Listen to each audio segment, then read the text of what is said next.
Ya, silakan yang mau Ya, bertanya shalom, satu-satu. Matthew, shalom. Oh iya, Pastor. Saya mau nanya, Pastor. Di kitab Yosua 10 tuh ayat yang ke-12 sampai ke-13. Itu kan dibilang Yosua bilang memberhentikan matahari ya. Waktu lagi perang itu beneran mataharinya diberhentikan atau cuma itu metafora, Pastor?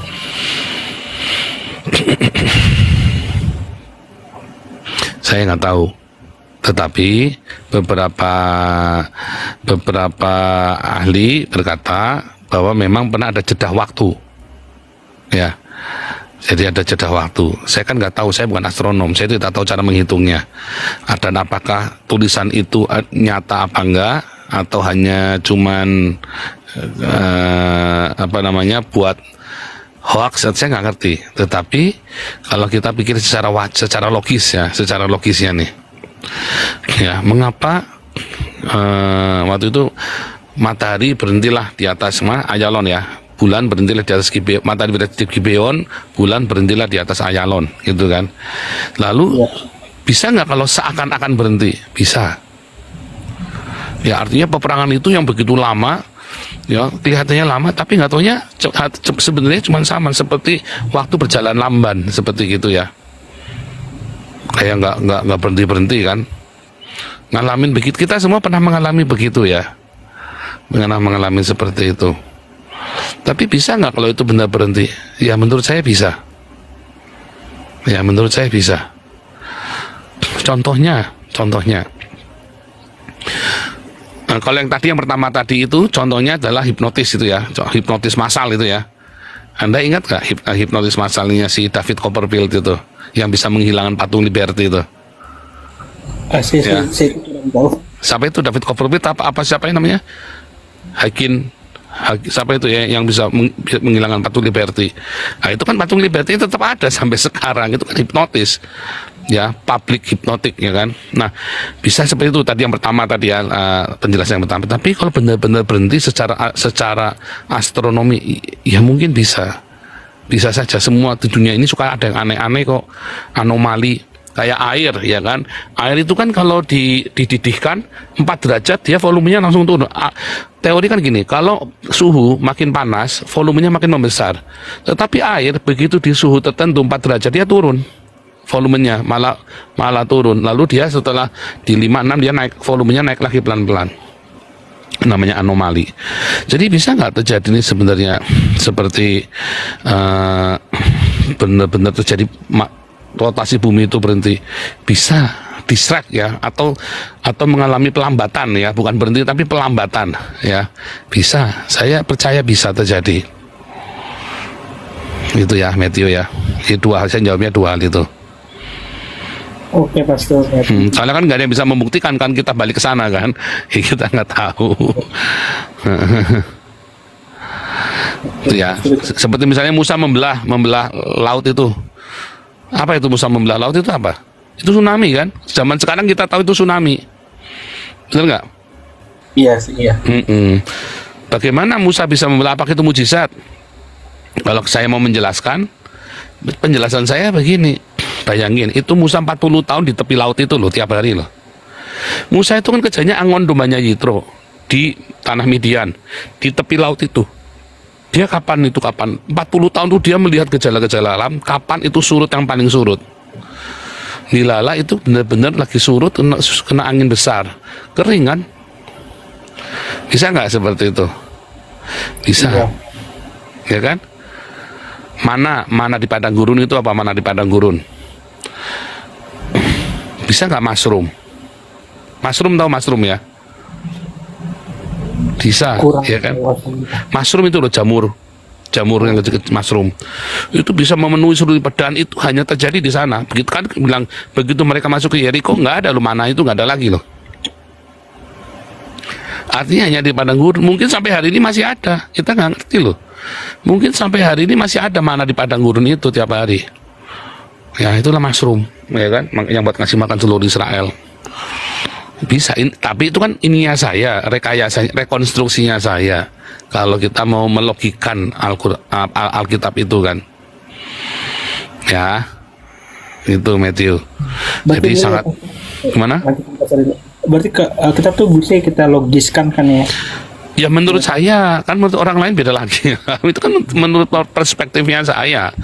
Karena saya sendiri kalau mengalami mujizat seperti itu, mujizat yang saya alami itu sangat logis, cuman tidak terpikirkan saat itu. Namanya mujizat adalah yang saat itu ya kita tidak bisa menjelaskan, tetapi di kemudian hari kita bisa menjelaskannya. Tapi saat itu kejadian, kita tidak bisa menjelaskannya, kok bisa terjadi ya, tidak terduga dan tidak terjelaskan. Ya kan? Nah, itu namanya mujizat kan. Oke, Pastor ya. Jadi bisa saja nanti orang berjalan di atas air suatu ketika bisa dijelaskan.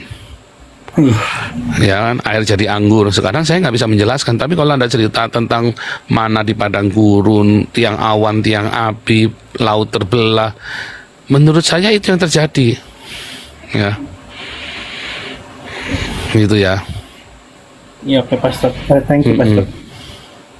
Lanjut. Hanseku. Kita gantian dulu yang di atas.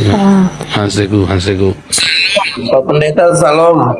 Shalom Mas Teguh. Shalom Pak Pendeta. Shalom. Saya sangat fans Bapak, sudah lama dan luar biasa proses perjalanan Bapak Luar tentang biasa. pemberitaan Alkitab. Dan aku mungkin tanya Pak Pendeta, sekarang itu mujizat Tuhan itu kayak kesembuhan itu ada ya kan? Yesus itu adalah satu-satunya yang meyakinkan semua orang di bumi ini yang kesembuhan. Menurut Pak Pendeta gimana itu? Maksudnya gimana? Ya, di dalam nama Yesus ada kesembuhan kalau kamu percaya. Ya, kalau kamu percaya di dalam nama Yesus ada kesembuhan. Itu ya. Mana orangnya hilang? Izin tapi Pak. Ya, boleh. Ya, silakan. Alex IKO nih. Sorry, si Hans ini Mati hilangnya. Mati. Iya. Halo? Ya, iya. Sudah tadi sudah saya jawab. Apakah semua orang bisa melakukan itu Pak Pendeta? Bisa berikan mujizat, tanda kayak gitu-gitu? Orang yang tidak percaya Yesus pun bisa loh. Wow. Dahsyat. Tapi masalahnya ada mujizat yang dari surga, ada mujizat yang dari kuasa lain. Nah, namun zaman Musa kan juga sama kan, seperti ular Musa tongkatnya jadi ular. Para penyihirnya Firaun juga tongkatnya bisa jadi ular, ya kan? Ya. Tapi kemudian dikatakan bahwa ularnya Musa memakan ularnya memakan. Tapi orang-orang itu yang tidak percaya Tuhan Yesus saja bisa melakukan mujizat. Iya, dengan kuasa lain kan. Yang tidak percaya Yesus juga bisa melakukan mujizat ya. Iya, bisa. Mujizat itu apa mujizat?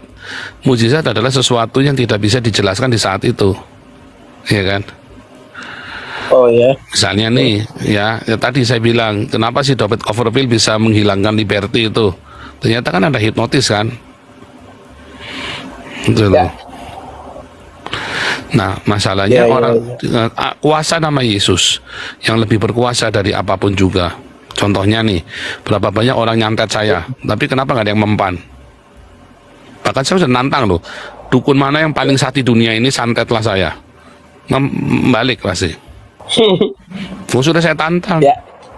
Sudah saya tantang, ya nggak ada yang mempan. Kalau coba orang Indonesia kan percaya santet-santet gitu, orang Islam kan bisa tuh ya ngirim-ngirim ilmu-ilmu.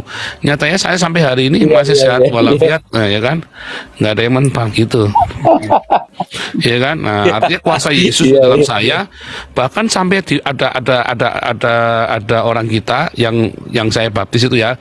Itu kan saya baptis dari Facebook dulu. Terus dia menyusup ke Facebook ya, ke grup punya orang. Ya, ke grupnya orang, terus dia bilang, gila ini si Paul udah kita serang, ya ratusan udah kita serang, tapi masih hidup juga. Jadi saya itu mau dikerjain orang itu dari 2016 itu 2017 sudah mau dikerjain orang, tapi nggak ada yang mempan. Saya tahunya dari situ ya. Ya, ya. Sampai sekarang pun sama makin tenar kan. Kenapa kuasa yang lebih kenapa? Makanya saya pernah bilang ada satu orang Kristen di Belanda ini, dia dikit-dikit sakit, doa peperangan. Saya bilang sebentar. Nanti ayahnya sakit, ibunya sakit, dia sakit. Oh ini saya lagi doa peperangan. Sebentar. Kamu tuh lagi kamu itu ngapain? Apa yang kamu kerjakan sehingga kamu harus doa peperangan seperti itu? Terus ya habis waktu kali ya. Karena saya banyak ini waktu kali Pak Pendeta. ya, dia bilang karena saya adalah pengikut Kristus. Enggak bisa gitu. Kamu lihat saya bilang, kamu lihat saya ya. Saya tiap hari menyerang ideologi Islam, roh Islam yang ada di seluruh Indonesia, saya bilang. Tapi coba lihat, semua keluarga saya baik. Kenapa? Karena saya dilindungi benar-benar oleh surga. Kenapa kamu tidak? Saya bilang begitu sama dia ya. Makanya saya lagi layani dia. Orang ini pemikirannya banyak yang salah ya, klinik-klinik semua. Orang Belanda tapi pemikirannya klinik-klinik itu loh, aneh. Makanya nyadarkannya susah saya sama dia itu. Ya, orang Belanda Kristen tapi pemikirannya klinik kayak orang kayak kadrun. Saya sampai gede-gede saya ngeliat dia. Terus kamu lihat saya nih, kamu lihat saya. Tak tunjukkan ya saya DPO mau dibunuh segala macam. Ada nggak sampai hari ini yang bisa? Nggak ada. Anak istri saya semua baik semua. Kenapa? Karena kita dilindungi oleh surga. Nah, saya bilang begitu. Ya, saya bilang begitu. Siapa Pendeta? Terima kasih. Ya.